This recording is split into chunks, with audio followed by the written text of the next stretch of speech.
We can use, if you want to go to the bones of this and see how I've done it, obviously you're more than welcome, and I'm going to show you some of it so that you could use similar skills.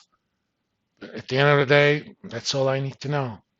This project has $1,300 plus NPV and pays itself back in less than 5 years. On a discounted basis, it doesn't, but hey, that's about it. Of course, when you do entrepreneurial stuff, things are not going to be this simple.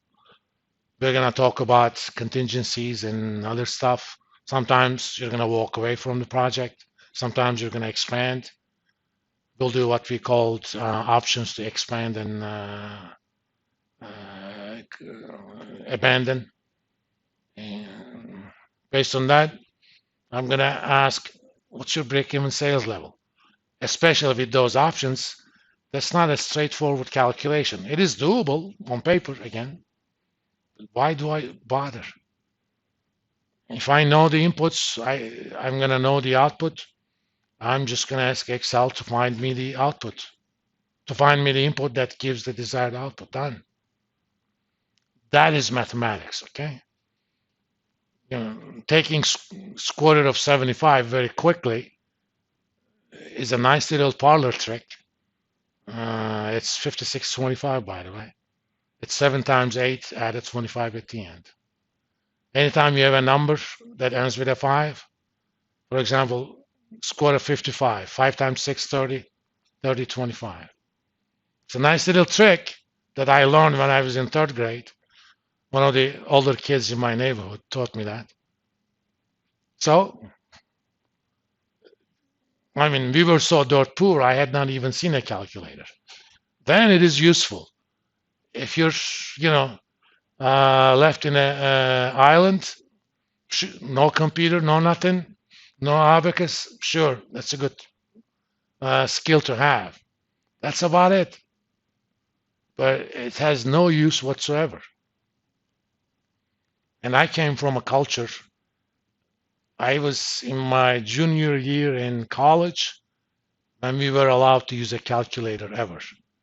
I took 2 semesters of mathematical statistics without using calculator because we were not allowed to. And what was the purpose?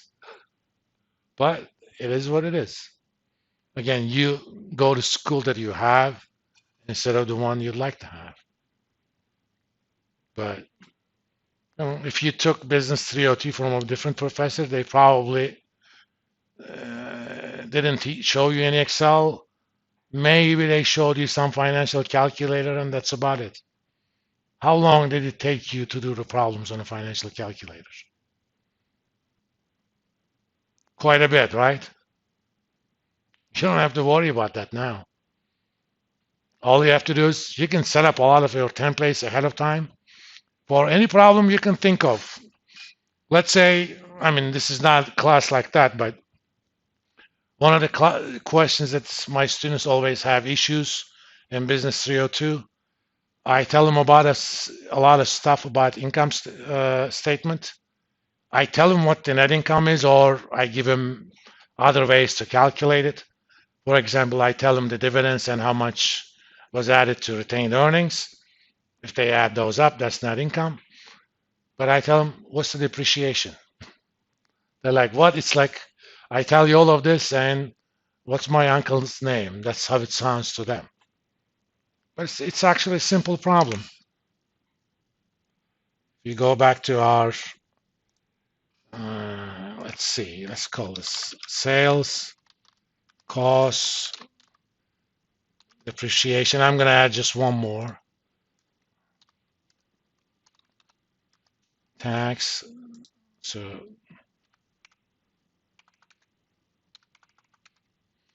I'm just going to enter our arbitrary number. And I'm going to tell you that your net income is $125.50. Of course, I need to be in that mode. So what's my left-hand side? Sales minus costs minus depreciation times 1 minus tax rate. If those are the inputs, net income is 400. Now I want the depreciation that's going to give me 125. Let's do this. Of course, there is no x to solve for now. Done. Okay. Now that's a linear problem. You could have done it easily algebraically, but I don't want students' ability to do the algebra for this simple problem to be the determinant of their grade. That is unfair because it's not your fault that you had a worse algebra teacher than he did or he did.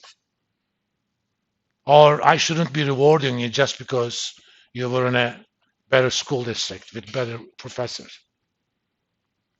The idea is to put you on equal footing.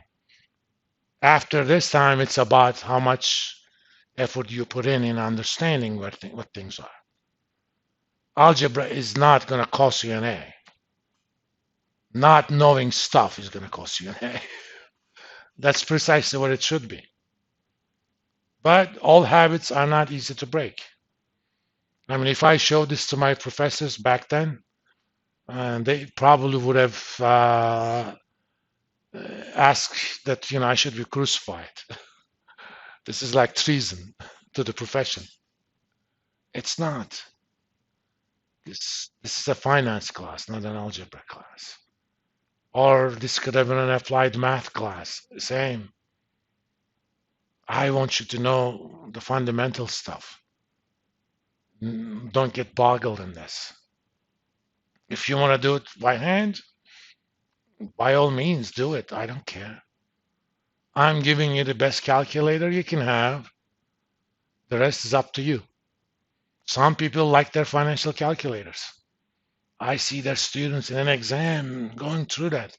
Even though I gave them a template, all they have to do is do a goal seek in the template. No, they don't do it. That's one of the reasons I developed this, because 3-4 steps in goal seek intimidated them. Here it doesn't. If they're willing to go over it. If they're not, hey, that's not my problem anymore. I can only bring you next to the water. Whether or not you drink is your business. All right? But I'm going to promise you 2 things in this class. 1, you're going to have a lot of fun. And 2, you're going to have some skills you never thought you're going to learn in this school. Okay? And you can market those. They don't need to know that it's not that deep. Tell them you can do stuff like this. That's all they need to know. And a lot of stuff underneath, it's not that difficult to learn. I had a lot of students based on little things I taught them. They said, oh, I know VBA. And every once in a while, they need help. They email me and I help them out. But that's all you need. It's something you can learn on your own anyway. Coding is not any different from a language. That's what ChatGPT is all about. It's about languages. What's a language? It's a set of things over which you have operations, right? In mathematics, we call it an algebra. And it's not the algebra you're thinking about. That's it, done. If you know the rules, if you know what belongs there, you'll learn the language. And a lot of times I don't know the precise code for something I'm going to do. You know what I'm doing these days? I go to ChatGPT and say, I want to do this, give me the Excel VBA code. It's not exactly what I want, but I know enough how to modify it. That's called a low-code environment. Even though I can code, I'm still using ChatGPT to help me with that. Because A, it saves on a lot of typing.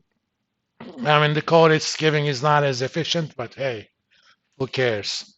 We're not solving the so-called 3-body problem, which is very hard to solve in physics. If you have 3 gravitational bodies that are all attracting each other, predicting the precise path of each is one of the NP hard problems. You can do it approximately, but it can be a chaotic system. But if you make a little bit mistake initially, it just explodes. Anyway, any questions? Then all semester we're gonna meet here. Again, once we know exactly who we have next Monday, we're gonna set up the groups, but assuming we're gonna stay at 12, if you guys wanna form your own four, just get together and let me know. All right? So basically, anybody who doesn't tell me anything is gonna be left to the last group. Okay? I'll see you guys Wednesday.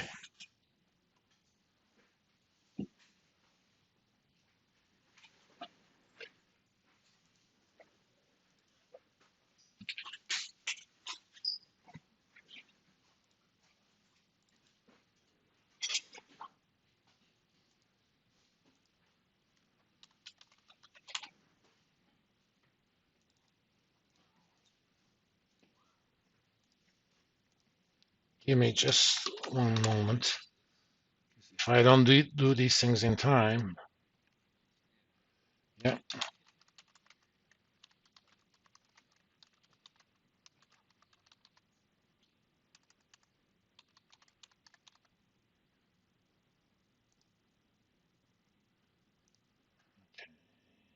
I need to do that. Let me stop the recording.